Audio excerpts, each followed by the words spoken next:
It was the music of Claude Debussy. He was cantankerous. He was a maverick, a renegade.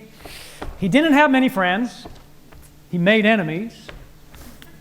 He had a terrible habit for consuming alcohol that he never addressed his entire life. He was constantly in debt, chronically, never resolved his financial issues. He was a womanizer. His wife threatened to kick him out of the house if he didn't kick the... let me put it another way. His wife threatened to shoot him if he didn't kick his mistress out of the house. And she had the gun in her hand. That's the kind of person he was. And yet, he wrote melodies of unspeakable sweetness and incredible delicacy.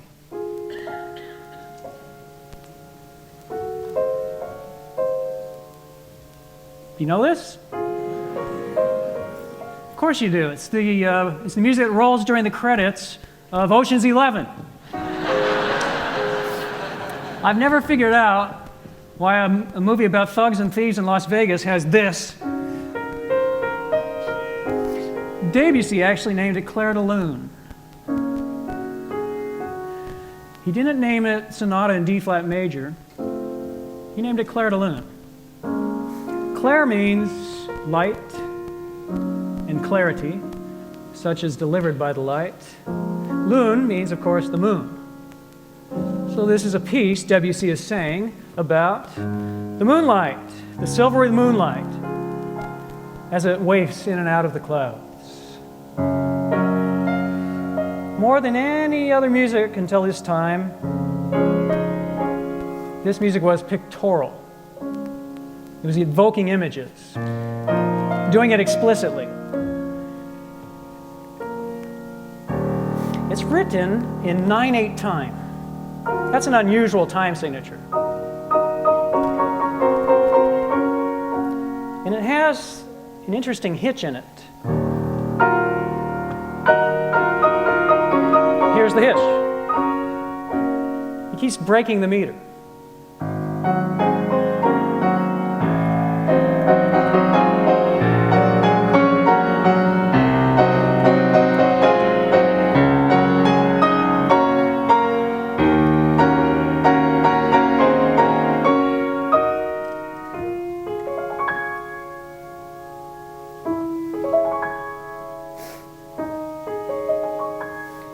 This is the piece I am most asked to play, by the way. I was at a party playing, and a lady comes up to me, and she says, "Can you play, oh, what is it?"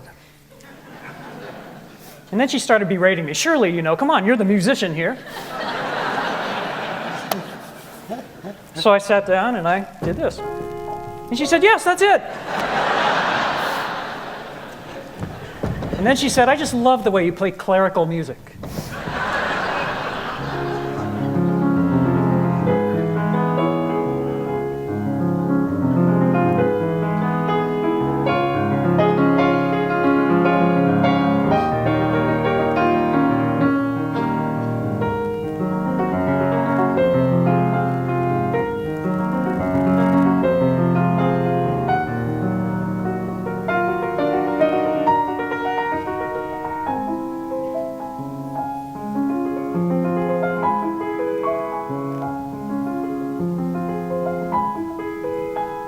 Here's a key change.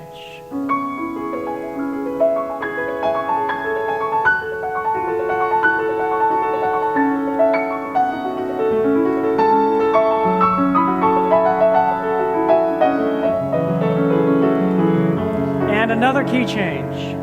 He does it all the time.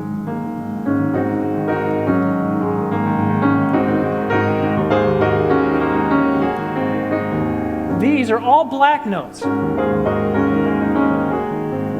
He was an earlier pioneer of civil rights.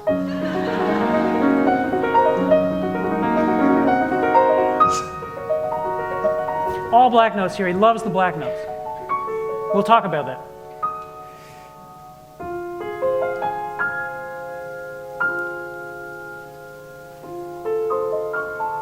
The music here is marked P, P, P, P, which is pianissimo. In other words, as soft as you can possibly play it.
In Clair de Lune, you have a preview of what we're going to try and unravel this evening, which is to say specifically that Debussy was a man who was making many departures with the tradition that he inherited. For example, you're going to see that he was very interested in asserting French character onto the musical scene. He decided that he was very tired with structure and form in the way that he had inherited it, wanted to push against those boundaries. He decided that music was a thing that could be used to evoke images, and not just be an academic exercise, sonata and so forth, but that you could actually paint pictures with music. He was also pushing the boundaries of tonality, introducing new methods of tonality that we'll explore tonight. And finally, he was pushing the boundaries of rhythm, introducing new and different ways of creating rhythmical structures that we'll also explore with you this evening. So let's talk for a little bit about his French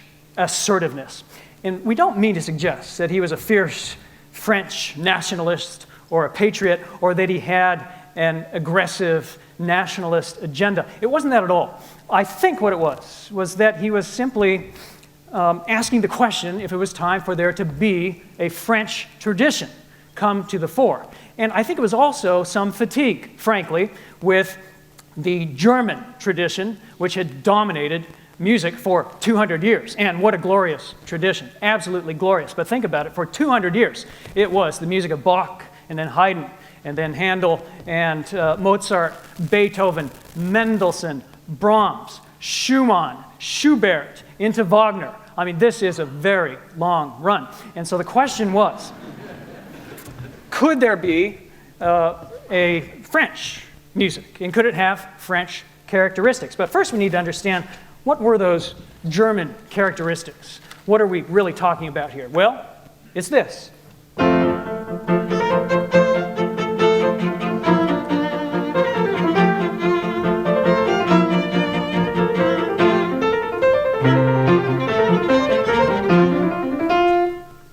It's the music of Haydn.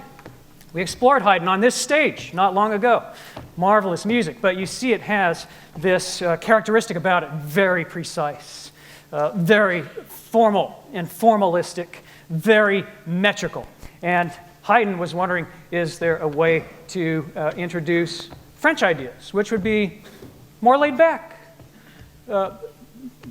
more meandering, less formal. And sure enough, this is what he was interested to do. And he did it, frankly, with some attitude. For example, when he published his music, he would sign it Claude Debussy, musicien français, a French musician.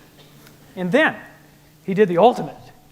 He put French in the score itself.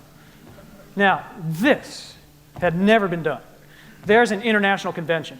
The international convention is that we use Italian. Italian is the language of music, so the entire score will be marked with Italian words, but here is Debussy using French, of all things. So this is a statement that he is trying to make. So that was the first thing about Debussy. And the second thing is just for you to understand that there really was a fatigue about this form. For example, the minuet had been this standard dance, and it had become the subject matter for so many composers. Beethoven wrote his famous minuet.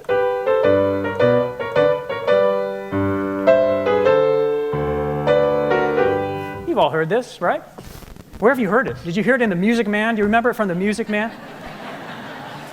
See, that's the point here. The Music Man is setting that up as ripe for parody and ripe for satire. Let's do it the Music Man style, guys. So you ready? Think, gentlemen. Think.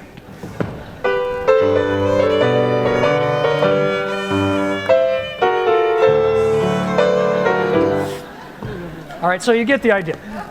Debussy's trying to say, is there a better way to do this? Well, listen to Michel play Debussy's version of the minuet.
Well, that's his first departure, is departing from the structure and the formality. I meant to show you this, which is the sonata form. This was the form that he inherited, the sonata form.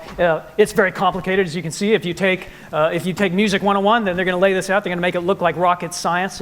And maybe to Debussy, it was feeling onerous. It was feeling like a burden. You have to do the exposition and the development. You have to follow these formulas, and you have to do modulations in all the right places, and then you have to move into the recapitulation.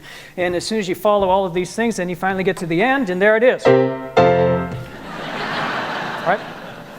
And Debussy was just tired of that, and he wanted to be more free form. So that's his first departure. But there was something else very important going on in the art world. And that would be Debussy's contemporaries, and they were people like Claude Monet, who were inventing a new way to paint. But to understand that movement, we have to put it in its perspective and into its context. So this is the work of Jacques-Louis David. This is the Oath of the Horatii, and this was understood at that time to be good art. And this was the objective of good art. We call this realism. And this was what that school of painters were inheriting, but they were tired of this. And so Monet did this. There was a group of these painters, and they were renegades. They had actually lobbied to be included in the salons and the galleries and the exhibitions, and they had been roundly excluded. And so, in renegade fashion, they staged their own exhibition, and they put this on display. And this, in fact, was Monet's first painting for public display. And they invited the art critics and the art establishment to come and have a look. The critic looked at this, and he published a scathing review. He said, "This is not art. This is just an impression."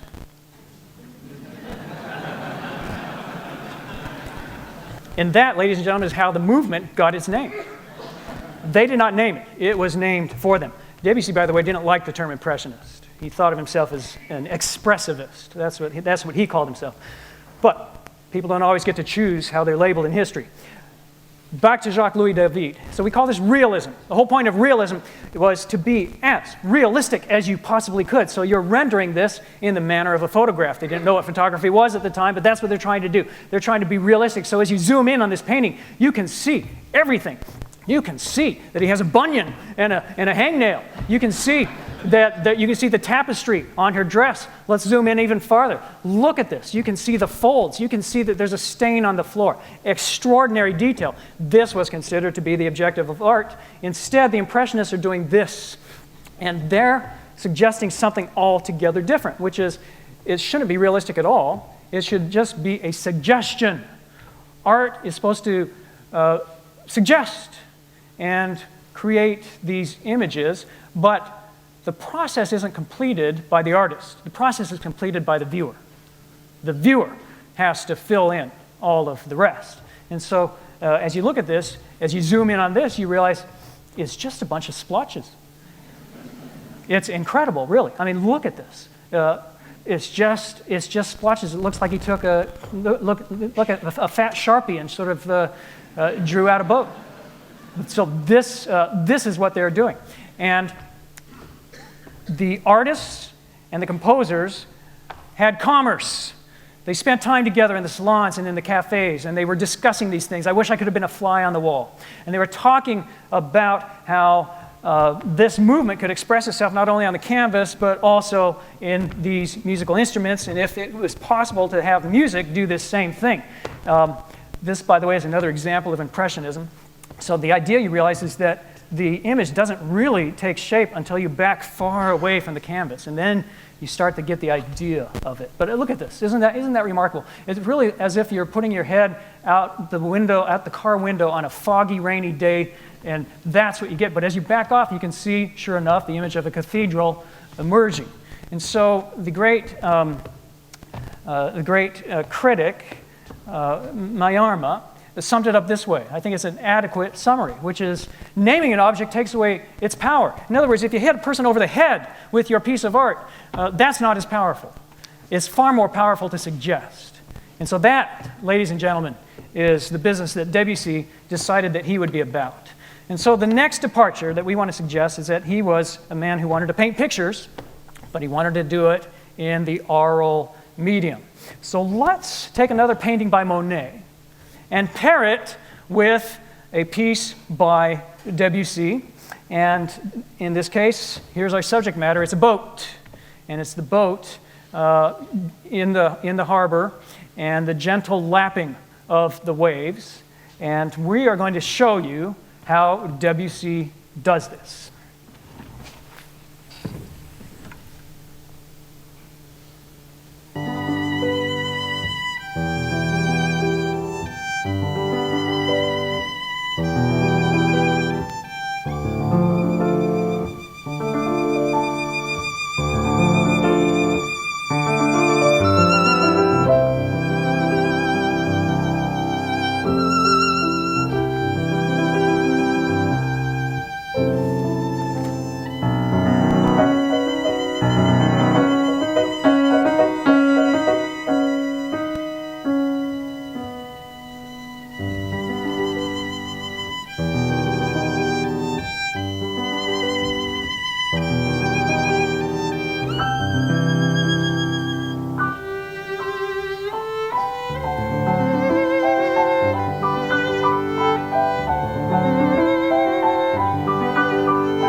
Well, this leads us to the next departure that Debussy is making, and that is the departure of tonality. And we want to talk about this piece now that we've just played for you and talk about the interesting things that he is doing with tonality and with the instruments themselves. For example, whenever you play Debussy, he's asking you to make heavy use of the pedals, the soft pedal. Whenever you play Debussy, you're going to have the soft pedal on all the time. You know how the soft pedal works? There's actually 3 strings for every note. And that gives us a rich sound and also a full sound. But when you put down the soft pedal, you're shifting the hammers over so it only plays 1 or 2 of those strings. Less sound. Debussy wants to be contained, right? And then he uses the other pedal. By the way, there's 3 pedals. I don't know what the 3rd pedal is. I've never met the pianist who can explain to me what this middle pedal does. The right pedal is the sustain pedal. There's these little dampers, and they come down and they stop the string from vibrating. And as soon as you release the pedal, they stop vibrating. Now, any good pianist is taught that you use the pedal sparingly and judiciously. You don't want the music to be muddy. We don't do that in the case of Debussy. And Debussy has all kinds of pedal. He wants it muddy. He wants it atmospheric. Play that part.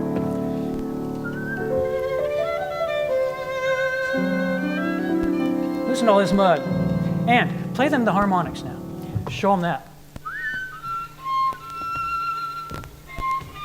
What is that? What a strange sound. You heard Michel doing it too in the minuet. He's using harmonics. That had never been used in concert literature before. Harmonics are when Danny's not pressing the string down all the way. He's only pushing partly and lightly, and it changes the frequencies, and it alters the geography of the fingerboard, and it makes that interesting sound, as if to invoke another world, another place, to put you in a trance, to send you in another place. I'll tell you what else he's doing. He's experimenting with new scales themselves. Now, we all know the basic building blocks of music are these. This is called the major scale. Musicologists call it the heptatonic scale. It means 7. 1, 2, 3, 4, 5, 6, 7. And you know this perfectly well because Julie Andrews became immortal by teaching you.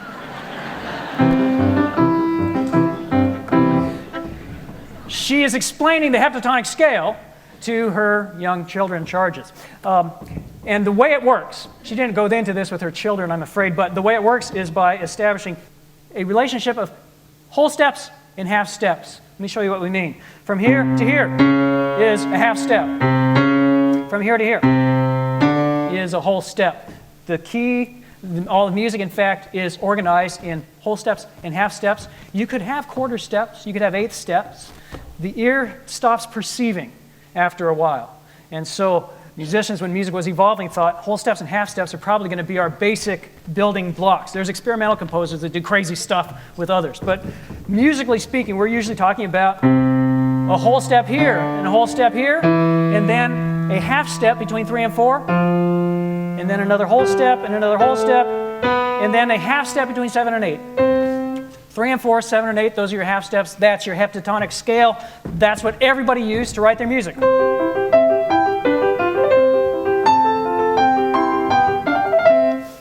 everybody worked off of this heptatonic scale. Well, Debussy thought that's boring. He decided that we should experiment with different placements of the half steps and the whole steps. And he thought, wouldn't it be interesting to use a whole tone scale, a scale that has no half steps, none whatsoever. It's all whole steps. And you just heard all kinds of music like that. That's where he gets this trance effect. It sounds like the movies, right? Like the screen is going blurry and you're going off into a daydream. Did you ever wonder how to do that? Well, that's how you do it. You work with a whole tone scale. It's easy. Anybody can do this. And lots of pedal. So this is what you're hearing in his music. And he introduces these chords. It used to be, those are the basic building blocks. But Debussy is introducing these interesting accidentals that you don't expect. He's doing, you expected that. But the second time around, he introduces this pentatonic. Listen to this. Out of place. It makes it sound far away. It might be a mistake. Those listeners would have thought that.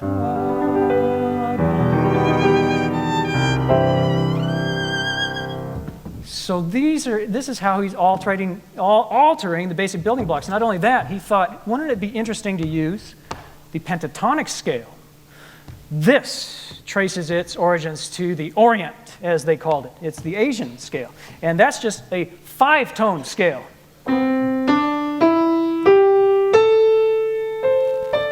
And this is where you get so much of our Asian music. And interestingly enough, the pentatonic scale corresponds to the black notes. The black notes. And isn't that a pretty sound? Debussy was intrigued with it. He was infatuated with it. By the way, this is where you get wind chimes, right? Your wind chimes hanging on your porch at home are pentatonics.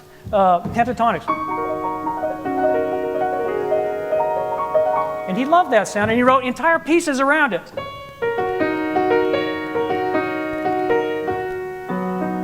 The Girl with the Flaxen Hair. It's all in the pentatonic scale. It's all up here on the black notes. So much of his music, black notes. He loves the pentatonics. So these are the things that he's doing. Let's show him that passage. It was so interesting where he's putting it all together. Heptatonics, pentatonics. See, if Haydn had written this, it would have been very straightforward. But now he's introducing all of these chords that don't quite belong. So this was his next departure. It was a departure of tonality, and a significant one. By the way, he's doing some other interesting things with the instruments. One thing we want to just show you here very quickly is that he is moving out of the standard chords, and he's adding these other, like we just explained, but he's also putting the chords in these clusters, these huge clusters. That note right there is using all 10 fingers. You don't usually use all 10 fingers. So lots of his music is all these clusters. You'll see lots of that. And then he's doing other things. Here's the hollowing out effect that he loves using. You heard it all through Michel's Minuet. When I say hollowing out, he's leaving an octave out. He's putting, and he's not doing it down here, but he's putting another octave. And so it feels hollow. And again, evocative of some other place. All right, so we want you to be listening for these kinds of tonalities and understand that Debussy is making a very sharp departure from what he had inherited. Hey, we've been playing for you movements from the Petite Suite.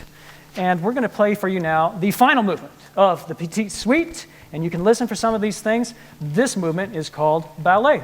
It's evoking the notion of young girls on stage in a ballet.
Thank you.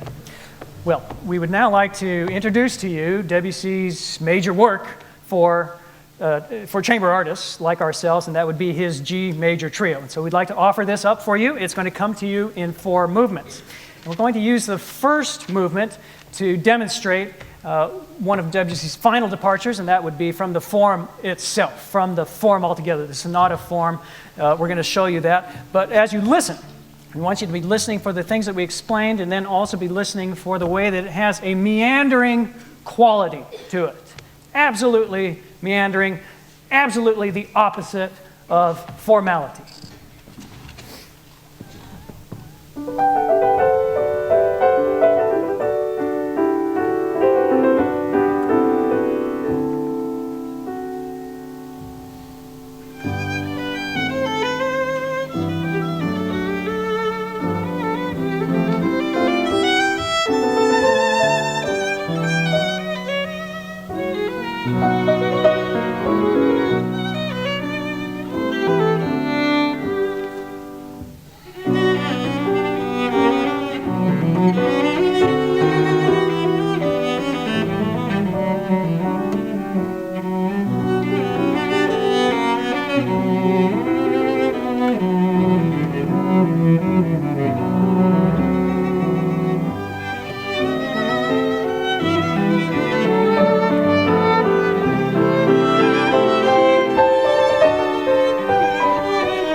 What you just heard is the complete opposite of the sonata form. This is music that just sort of spilled out without any formula whatsoever. What's remarkable is that he actually changed keys 22 times in that piece. 22 times.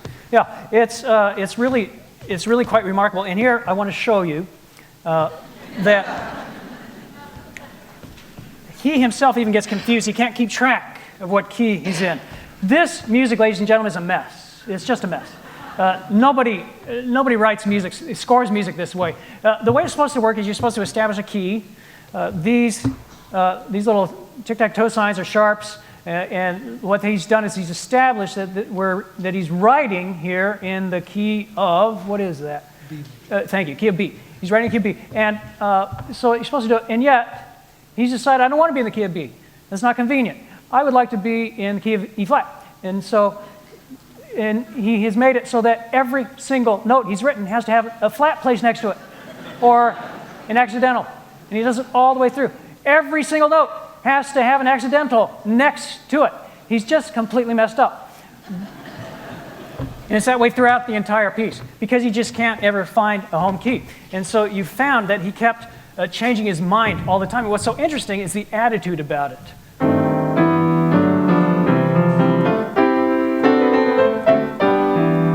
Here's a new key. But then he shrugs it off.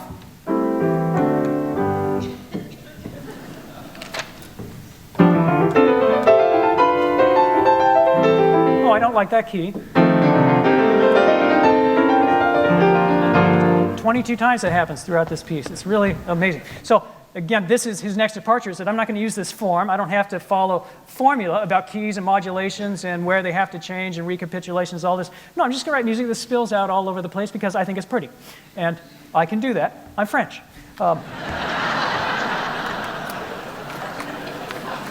Now, the convention when you write a full-length work is that it comes at you in 4 movements. Debussy has chosen to follow that convention here. So the convention is that the first movement is something long and expansive. He's just done that for you. The inner 2 movements are supposed to be short. They're supposed to be something in miniature. One of them is supposed to be a scherzo. The other one is supposed to be something very lyrical, something like a lullaby. So we're going to show you how Debussy took this approach to both of those. We're going to play for you the scherzo. Scherzo means joke in Italian. And the idea was that you insert a scherzo because you need something at this point. You need some comic relief. And so Debussy has decided to take that very much to heart. He is going to play a scherzo, and he's going to introduce, more than any composer preceding him, comic elements. He's going to be very comical in this piece. Now, that begs a question. What are the elements of humor? So we'd like to actually point out a few for you. For example, there's pizzicato. Let's hear that. That's funny, right? It's even funnier when you do this. Do it again.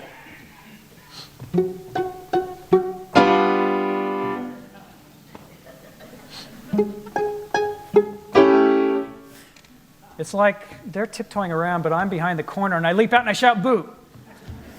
That's the kind of mood that he's trying to establish. So this is one of his attempts at humor. He has other attempts at humor. He is putting accents in all the wrong places. Listen to this. You can hear he's establishing a meter. It's 4, and it's 2 really.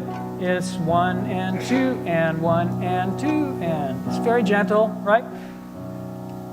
But he accents the wrong note. 1 and 1 and. He's accenting the end.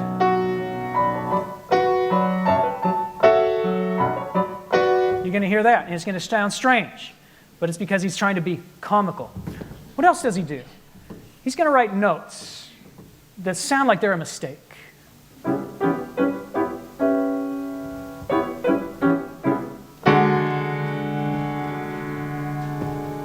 I looked at that and I thought, that can't be right. But there it is. Because he's trying to be comical. And then he actually plays the ultimate joke. And it's a joke on the pianist.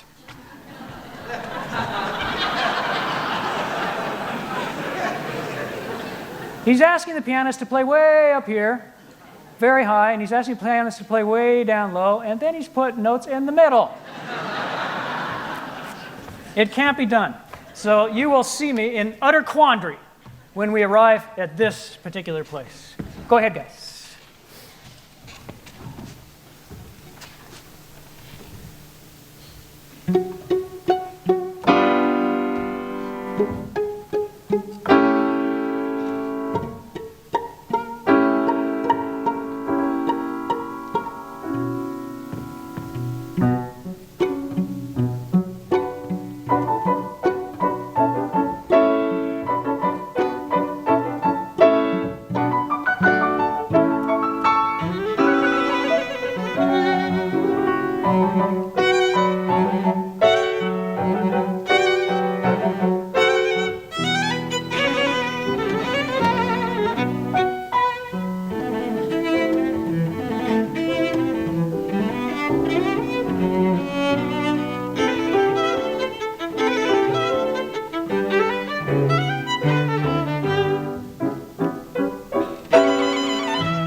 The last departure that we want to delineate for you are his rhythmical departures. He's doing interesting things with rhythm. For example, you saw that he's using interesting meters. This is what we call a time signature right here. It's at the beginning of every piece. He's writing in 9/8. Nobody ever did that. Who ever heard of 9/8? Measures with 9 counts in them. Music is usually in 2 or 3 or 4, occasionally 6. They're always in those multiples. But here's Debussy, and he wants 9 beats in a measure. But it kind of works. 5, 6, 7, 8, 9, 2, 3, 4, 5. And here is the next thing. He does these interesting hitches. He's always putting 3 against 2. This is what he does. 2 against 3. He loves the tension between 3 and 2. 1, 2, he's doing like 1, 2, 3, 1, 2, 1, 2. It's constantly breaking up, and then not only that, he's having you do it at the same time. So, for example, he'll set up 4 in the left hand. 1, 2, 3, 4. 1, 2, 3, 4. And then he will set up 3 in the right hand. By the way, these guys never have to do this. Which is why I command a higher salary here.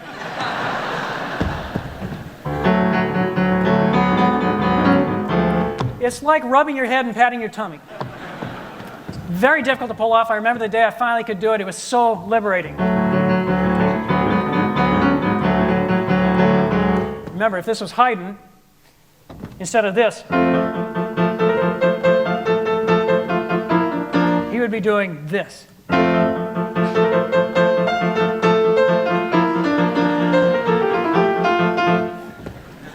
He would never do such a thing, right?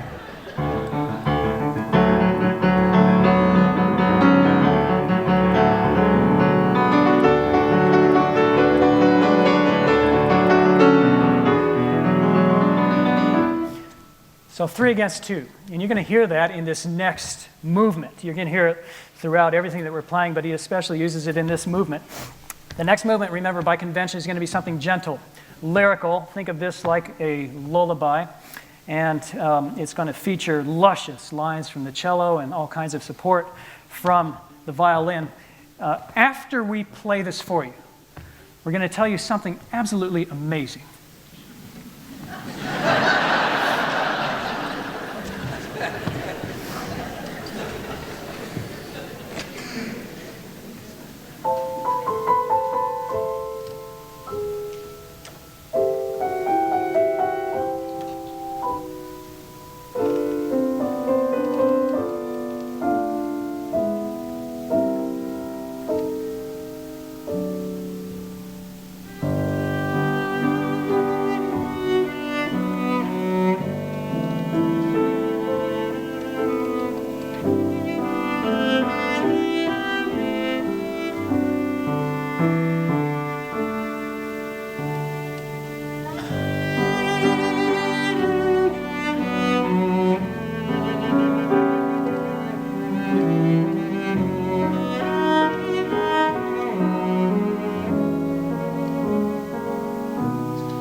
here's the amazing thing.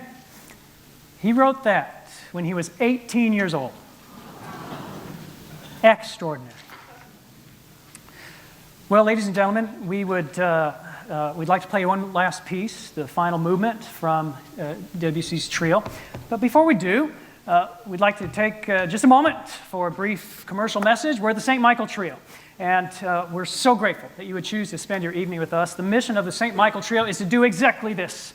It's to bring the composers into your ears and to be making them interesting and accessible and treating these works not as museum pieces, but as things that are living and breathing. And we're especially anxious to have this happening with folks in the rising generation. So we want to thank you for helping us accomplish our mission.